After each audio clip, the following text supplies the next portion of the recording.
everyone, Jim Branscombe here, Cinematic Boy Vlog. I'm joined once again by my friend Mark Anastasio, aka Midnite Mark of the Coolidge Corner Theater and Coolidge After Midnight. Hi everybody.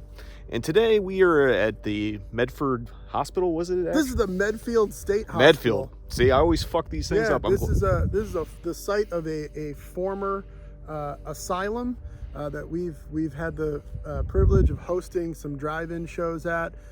It's also the shooting location for several Hollywood productions over the years. Most notably, Shutter Island, directed by Martin Scorsese, who shot both exteriors and interiors here. And we've had a successful drive-in show of that film that happened as an annual thing a few times. But yeah, we're about to take a tour of the grounds. All right, and we're also going to freeze our asses off because it's pretty cold. Yeah, but it is Boston in January, so you live here. I don't. So yeah, I don't know. This is a beautiful day for us. Yeah, this is just fucking cold. But all right, let's take a look. We're heading up toward the campus of Medfield State Hospital. We're heading toward the A building.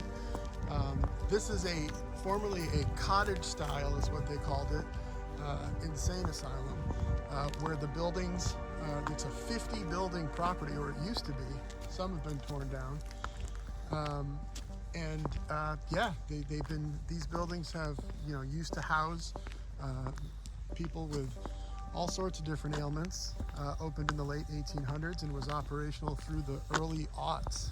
All right, a little history about the Medfield State Hospital. So this state hospital campus was the first such facility to be designed in the cottage style to deliver fresh air, light, social interaction, and meaningful daily activities to people on the outskirts of society. It was a truly innovative idea for 1896. There were hundreds of fully self-sufficient acres of farmland here, root cellars, corn silos, and more than 1,000 cattle and 3,000 chickens. Patients worked on the farm here, supplying food for all of the state hospitals in eastern Massachusetts. It's really crazy. Yeah, man, I'm just impressed you know all that off the top of your head. I don't know how I remember this info. It's just like you just knew it. I just knew it. So we're outside of the Lee Chapel here at Medfield State Hospital. This building was used pretty prominently in Martin Scorsese's Shutter Island. This doubles as the entrance to the asylum in the film. And you can see a scene where characters are walking up to the entrance of the building, and there's some shrubbery that they put in, and they put a facade on the building that you can still see the remnants of. These white streaks on the building is where the set was built onto the side of it to make it look like the entrance to the asylum in the film.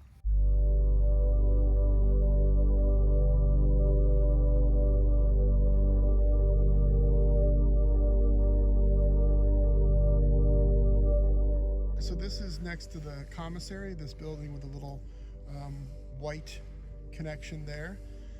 And the building that's attached to it, that's to the left of your frame right now. For a short time in the 50s, this is where they housed incarcerated members of the New England Mafia. Oh. So the mob guys lived in this building and worked in the kitchen. Interesting. I like that this place has, spiritual affirmations. Yes.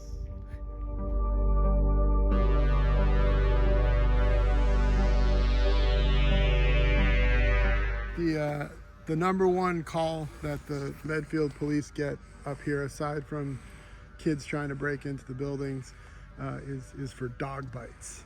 Dog bites? Yeah, this area has become a place where people bring their dogs, and even though they're supposed to be on a leash, they run wild in packs. And there are hundreds and hundreds of dog bites reported here every year. Very spooky. It is very spooky. Yeah, and I like your bandana. How you It's doing? very handsome. You want to say hello? Hello. Can I say hi to you? Hello. Aw. All right, you're cool.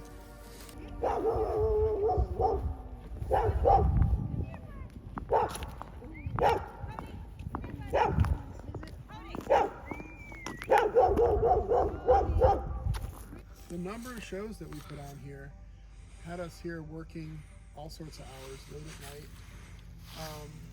And we had heard stories of paranormal occurrences here, obviously. Like, this is a place where a lot of suffering and a lot of death took place.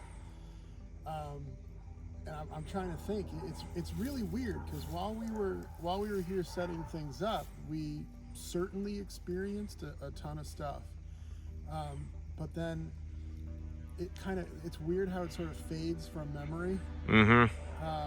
Even our projection team, who are pretty staunch skeptics, and like there was even one instance where, like, while they were laughing me off as like, hey, there's no way you could have heard what you thought you heard, started hearing what I was hearing and actually shushed me to listen to it.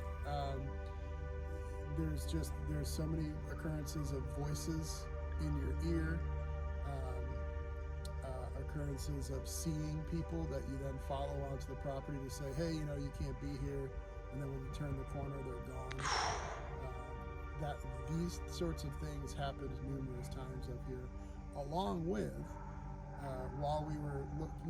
while the films are going on, we're supposed to be walking around up here to make sure our audience members aren't on the property getting into buildings, so we would do walk-arounds and little security checks.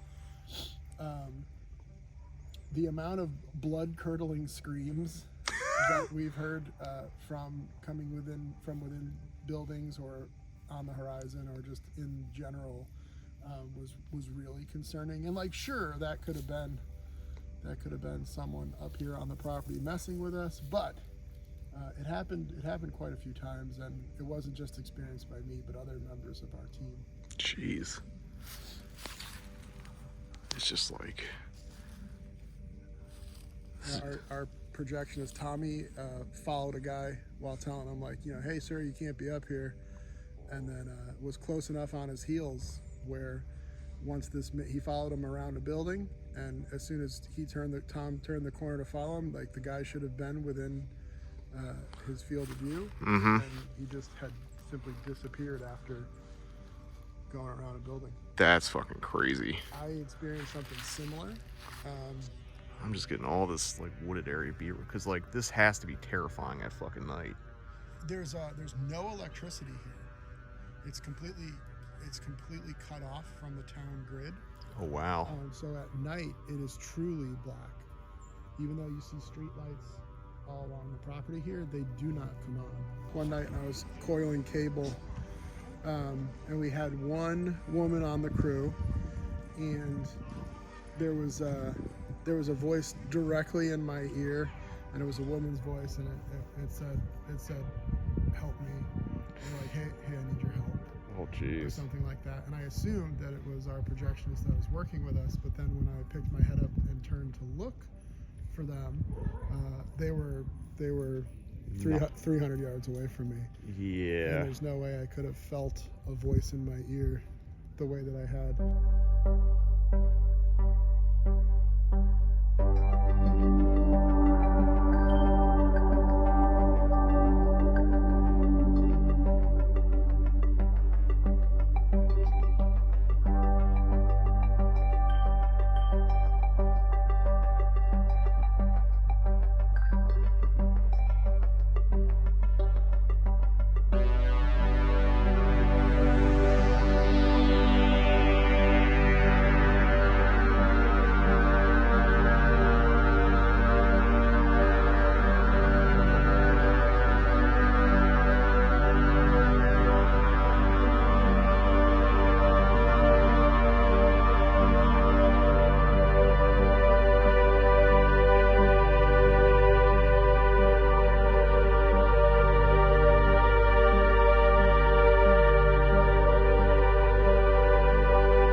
in Central Square in Cambridge, Massachusetts, and this is the graffiti alley where they let people work out all their issues with spray paint. And I like to take my daughter here, who has recently taken an interest in all things graffiti, to check out the work that's been done, and it's ever changing. I can already see that there are new pieces here that are covering up all the cool October paintings that were up. But yeah, it's just a neat little public art area. That's kind of cool. I've noticed that I know there's a place in Salem where they have a lot of like outdoor art installations, and like maybe not graffiti like this, but it's pretty fun. I believe you have to. yeah, it's a big tag. The Middle East is like the last of the Boston rock and roll clubs. You got the venue downstairs and upstairs. Pretty solid restaurant. Huh. And a dance club, Zuzu. I've heard of this place. I mean, I've seen bands and like hip hop and metal bands play shows here. So yeah, I've spent many a night here at hip hop shows and rock shows.